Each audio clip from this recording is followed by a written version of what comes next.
Salut à tous et bienvenue sur la chaîne de GamerTech.fr. On se retrouve aujourd'hui avec un nouveau test d'un casque destiné au gaming. Il s'agit du modèle Arctis 3 de chez SteelSeries.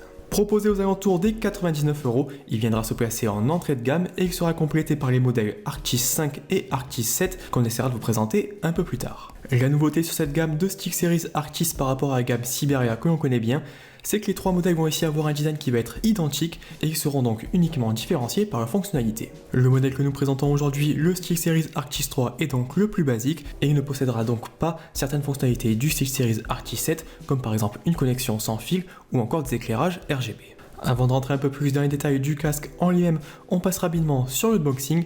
À l'intérieur de la boîte, on va retrouver donc une première plaquette avec quelques petits autocollants plutôt sympas.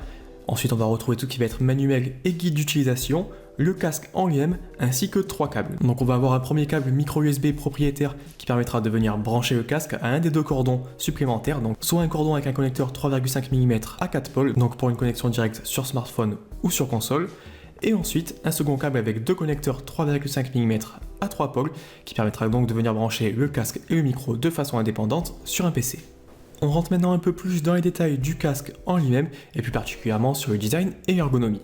Donc la première chose qui saute aux yeux, c'est vraiment le nouveau style très épuré et moderne attribué à ce SteelSeries Arctis 3 qui, je le rappelle, sera identique sur les modèles Arctis 5 et Arctis 7. On notera néanmoins que le casque est proposé en 2 coloris, donc ici avec des tons sombres, mais également un second coloris avec des tons beaucoup plus clairs. En termes de conception, on va être sur une construction majoritairement en plastique, avec un ensemble qui se montre à la fois robuste et léger, et surtout sans la moindre trace d'assemblage, et ça c'est plutôt un bon point. Également, et comme on peut le voir à l'image, le casque semble bien résister à tout ce qui va être torsion et étirement, et logiquement il devrait bien tenir dans le temps, même si évidemment de notre côté on a testé celui-ci que pendant une petite quinzaine de jours. Un peu plus dans les détails, on passe maintenant au niveau de l'arceau du casque, ou plutôt du double arceau. En effet, on va retrouver un premier arceau en plastique qui va permettre de structurer le SteelSeries Arctis 3, et en dessous on retrouvera en fait un petit bandeau élastique, un peu à la manière de ce qu'on retrouve sur les lunettes pour le ski par exemple, qui permettra en fait d'ajuster la taille du casque. Le système fonctionne à l'aide de petits scratchs qui permettront donc de venir ajuster en hauteur le système de suspension. Si en pratique ça fonctionne plutôt bien, à notre avis c'est pas forcément aussi intuitif qu'un système à coulisses que l'on retrouve sur la plupart des modèles actuels. On notera également qu'il est possible de retirer et de laver le petit bandeau élastique et qu'il est également possible d'en acheter des supplémentaires directement sur le site de SteelSeries afin de personnaliser son casque. On passe maintenant d'un peu plus près au niveau des oreillettes du casque et la première chose à souligner, c'est le fait qu'elles peuvent pivoter entièrement à 90 degrés. Donc cela permettra de facilement ranger le casque dans un sac, mais également de pouvoir le porter confortablement autour du cou, puisque les coussinets viendront directement reposer sur les clavicules. En elles-mêmes, les oreillettes optent maintenant pour un design beaucoup plus ovale que celui des précédents modèles de chez SteelSeries, et on retrouve sur la partie arrière une petite plaque en caoutchouc plutôt agréable au toucher.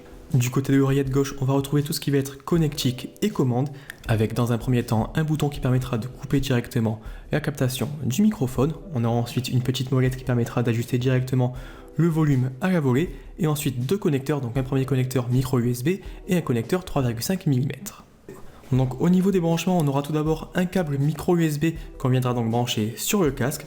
À celui-ci, on viendra soit brancher un très court câble avec un seul connecteur 3,5 mm, donc pour le connecter directement sur un smartphone ou sur la manette de sa PS4 ou de sa Xbox. Et ensuite, si on veut une connexion sur PC, on aura ici un câble bien plus long qui fait office de rallonge, avec cette fois-ci 2 connecteurs jack pour la partie micro et la partie audio. On note également que le casque dispose d'un connecteur direct 3,5 mm, donc celui-ci va être utilisé soit pour une connexion directe sur son téléphone par exemple si on dispose d'un câble correspondant, soit pour venir brancher un second casque sur le SteelSeries Arctis 3 afin de partager directement sa musique ou par exemple la partie audio de son film, et ça c'est un petit bonus plutôt sympa.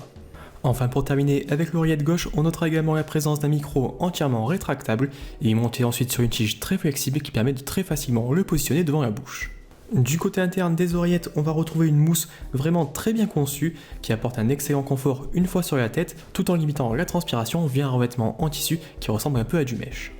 Notez cependant qu'en pratique, ce choix n'offre pas forcément la meilleure isolation possible et que SteelSeries propose ainsi des coussinets supplémentaires donc disponibles encore une fois sur leur site, donc soit en velours, soit en cuir, un peu à l'image de ce que proposait HyperX avec son Cloud 2, qui permettront donc de personnaliser un peu le casque. Dans tous les cas, ça reste vraiment très confortable et il n'y a pas grand chose à redire concernant ces coussinets. Dans l'ensemble, en ce qui concerne donc le design et l'ergonomie, le SteelSeries Arctis 3 s'en sort très bien à notre avis, passe maintenant aux fonctionnalités et aux performances de celui-ci. Comme la plupart des périphériques de la marque, le SteelSeries Arctis 3 est compatible avec le logiciel SteelSeries Engine 3. Donc celui-ci est téléchargeable gratuitement depuis le site du constructeur. Par contre la mise en place est un peu plus compliquée que d'habitude puisqu'il faudra ici enregistrer son produit via une clé qui est présente dans la boîte et ça honnêtement c'est un petit peu pénible pour pouvoir vraiment profiter de son casque. Depuis cet outil on retrouvera plusieurs options, donc une première option qui permettra notamment de gérer l'activation ou pas du son Surround virtuel 7.1. On retrouvera également un égaliseur qui sera possible de personnaliser ou alors de choisir directement parmi des réglages proposés par la marque. On aura également un effet qui permettra de booster un peu les basses. Et ensuite du côté du microphone, on aura la possibilité d'activer le monitoring ou encore par exemple d'activer la réduction active de bruit. On passe enfin aux performances sonores de ce SteelSeries Arctis 3. Et pour le coup, le casque reprend les haut-parleurs que l'on avait déjà découvert sur le Siberia 840, c'est-à-dire l'ancien modèle haut de gamme. Donc comme d'habitude, le casque a été testé sur des jeux plus ou moins actuels, donc c'est allé de CSGO à Overwatch en passant par Battlefield 1, The Witcher 3 ou encore Final Fantasy XIV, et dans l'ensemble, les performances globales sont plutôt correctes. Si l'on devait émettre un petit reproche, on mettrait quand même un petit bémol au niveau des basses un peu trop puissantes à notre goût par défaut, mais évidemment il est possible de passer donc par l'égaliseur du logiciel qu'on a présenté juste avant afin d'ajuster tout ça et de le modifier en fonction de tes préférences. Également on passe rapidement sur l'option Surround virtuel 7.1 qui selon les cas pourra avoir un certain intérêt en offrant une meilleure immersion, même si par défaut le SteelSeries Arctis 3 propose une scène sonore plutôt large. Dans certains cas donc cela pourra améliorer l'effet d'immersion, mais dans d'autres cas cela pourra rendre le rendu un peu plus brouillon et il faudra donc tester un peu au cas par cas en fonction des jeux et des situations.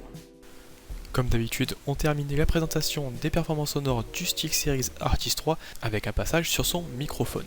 Donc vous l'avez sûrement remarqué, ma voix est un peu différente par rapport à ce qu'elle était précédemment, c'est tout simplement parce que je suis en train d'enregistrer justement avec le microphone du SteelSeries Arctis 3. Donc la qualité, comme vous pouvez l'entendre, est plutôt correcte puisqu'il s'agit ici d'un son qui n'est pas du tout édité. Et on aura également la possibilité de gérer tout ce qui va être réduction de bruit. Donc là la réduction de bruit est désactivée. Et maintenant je vais la mettre par exemple activée au maximum. Donc ça permet un peu de couper certains bruits extérieurs. Donc par exemple une télé qui pourra être en fond, même si forcément ça fera jamais des miracles. Voilà donc un peu tout ce qu'on pouvait dire aujourd'hui sur ce nouveau SteelSeries Arctis 3. Donc je rappelle que c'est un casque qui est proposé aux alentours des 99€ et qui viendra donc se placer en concurrence directe avec des modèles tels que le HyperX Cloud 2 ou encore le Razer Kraken Pro V2 comme vous avez présenté il y a peu. Dans l'ensemble c'est un casque qui présente un rapport qualité-prix plutôt correct avec dans un premier temps un bon confort et une belle ergonomie et ensuite des performances qui permettront aux joueurs de parfaitement profiter de leurs titres favoris. Tout n'est cependant pas parfait, avec quelques petits problèmes au niveau des fonctionnalités, avec notamment un 7.1 qui fait pas forcément des miracles, ou encore par exemple le fait qu'il soit obligatoire de venir enregistrer son produit pour pouvoir profiter du SteelSeries Engine V3. Enfin pour terminer, je vous rappelle que vous pouvez retrouver un test complet directement sur gamertech.fr, vous avez le lien vers le test en bas dans la description de la vidéo, et comme d'habitude, je vous invite vraiment à mettre un petit pouce bleu si vous avez aimé la vidéo, ça nous aidera à faire connaître la chaîne. Également si vous avez des questions, vous pouvez poster dans les commentaires en bas dans la vidéo, et bien sûr n'hésitez pas à vous abonner à la chaîne de Gamertech pour ne pas rater une seule présentation des derniers périphériques. Enfin, je vous rappelle que vous pouvez retrouver directement un lien pour commander ce SteelSeries Arctis 3 en bas dans la description de la vidéo. Et de mon côté, je vous dis à très bientôt.